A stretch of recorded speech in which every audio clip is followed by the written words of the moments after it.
السلام علیکم دوستو، آج کا خط شروع کرنے سے پہلے میں آپ کا بہت شکریہ ادا کرنا چاہوں گی کیونکہ آپ لوگوں نے پچھلی ویڈیو کو بہت پسند کیا۔ اس لیے اس دفعہ بھی میں ایک اور خط لے کر آئی ہوں جو کہ ہے دوست کے نام، دوست کی والدہ کی وفات پر اظہار تعزیت کا خط۔ یہ خط بورڈ کے پوائنٹ آف ویو سے بھی بہت اہم ہے، تو چلیے شروع کرتے ہیں۔ سب سے پہلے اسی طریقے سے امتحانی مرکز، پھر کوما، پھر الف ڈیش بے ڈیش جیم اور کوما، اس کے بعد تاریخ لکھیں گے۔ پھر اگلی لائن میں میرے پیارے دوست یعنی القاب لکھیں گے اور اس کے آگے استفہامیہ کا نشان ضرور لگائیں گے۔ اس سے اگلی لائن پہ امتحانی مرکز کے نیچے لکھیں گے السلام علیکم، اور پھر اب خط شروع کریں گے۔ آپ کی والدہ کی وفات کی المناک خبر سے مجھے دلی صدمہ ہوا ہے۔ میں اپنے غم اور تکلیف کو الفاظ میں بیان نہیں کر سکتا۔ ماں کے چلے جانے سے دنیا ویران ہو جاتی ہے، پیار کا سائبان سر سے اتر جاتا ہے اور انسان دعاؤں کے خزانے سے محروم ہو جاتا ہے۔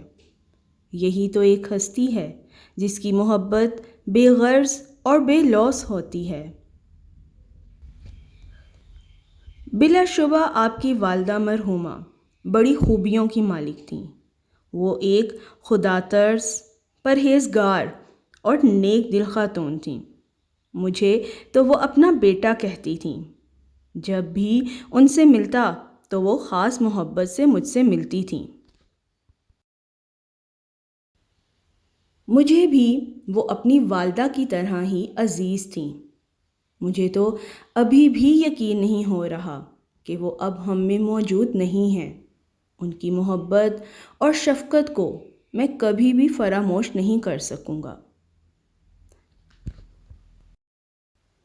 ابھی پچھلے ماہ ہی تو میری ان سے ملاقات ہوئی تھی اور وہ بالکل تندرست تھیں، لیکن کیا کیا جائے، کیونکہ موت کا وقت تو مقرر ہے، اس میں ایک لمحے کی بھی کمی بیشی نہیں ہو سکتی۔ بقول شاعر، رک جاتی ہے شمشیر کی ضربت تو سپر سے، ساتھ وہ اجل کی ٹلتی نہیں سر سے۔ میں آپ کو کیسے تسلی دوں، صرف رسمی سے الفاظ ہیں۔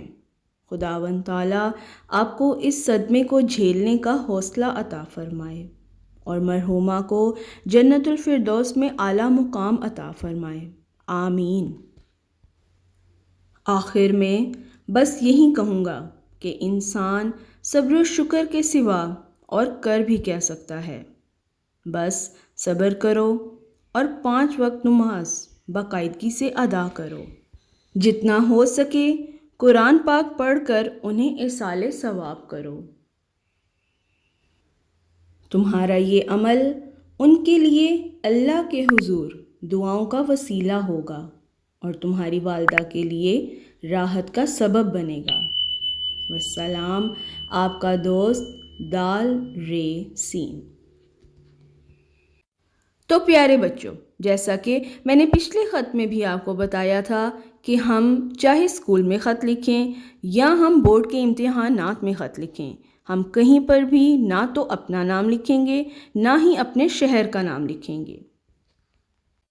اگر آپ کو یہ خط تھوڑا لمبا محسوس ہو تو آپ اپنے مطابق اس کو چھوٹا بھی کر سکتے ہیں۔